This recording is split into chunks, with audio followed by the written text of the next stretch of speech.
Saat berduka, saat bahagia. Berbahagialah orang yang berduka cita, karena mereka akan dihibur. Matius 5 ayat 4. Yang namanya berduka cita pasti sangat berbeda dengan berbahagia. Duka cita adalah lawan kata dari kebahagiaan.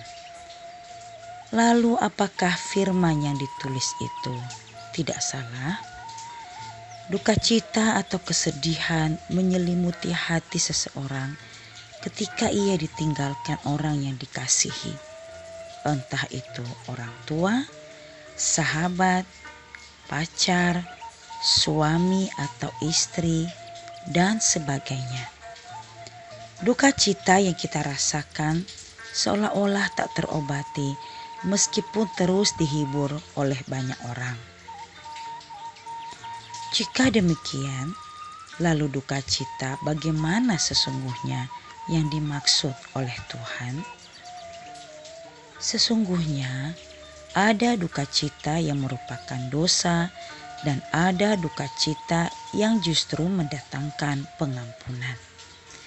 Duka cita yang merupakan dosa adalah kemurungan berlarut-larut karena putus asa, kecewa, atau kesedihan yang mendalam terhadap perkara yang sia-sia.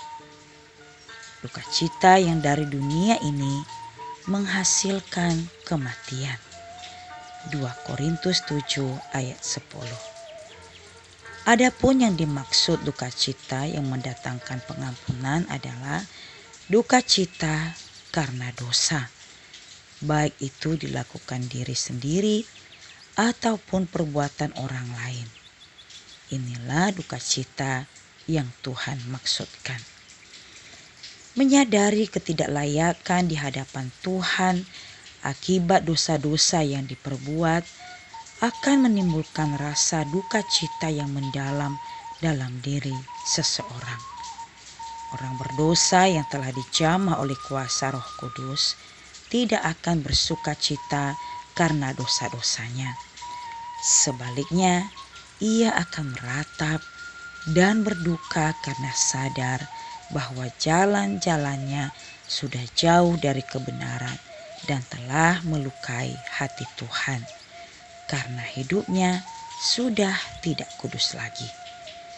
Duka cita semacam ini akan beroleh penghiburan dari Tuhan, yaitu berupa pengampunan dan kehidupan kekal. Tuhan akan mengubah ratapan itu menjadi tari-tarian, karena Tuhan Yesus sudah menanggung segala dosa-dosa kita di atas kayu salib. Rasa duka cita itu seharusnya ada di dalam hati kita setiap kali kita berbuat dosa dan menyadarinya. Duka cita ini timbul bukan karena kekuatan kita sendiri, melainkan pekerjaan Roh Kudus. Bila masih ada orang Kristen yang telah bersuka cita dan kelihatan santai-santai saja ketika melakukan dosa, berarti masih perlu dipertanyakan kelayakannya sebagai orang percaya. Berarti ia belum hidup dalam pertobatan. Ingat, tanpa pertobatan kita tidak beroleh bagian di dalam kerajaan sorga. Ingatlah akan firman Tuhan yang berkata, tanpa kekudusan tidak seorang pun akan melihat Tuhan. Ibrani 12 ayat 15. Amin.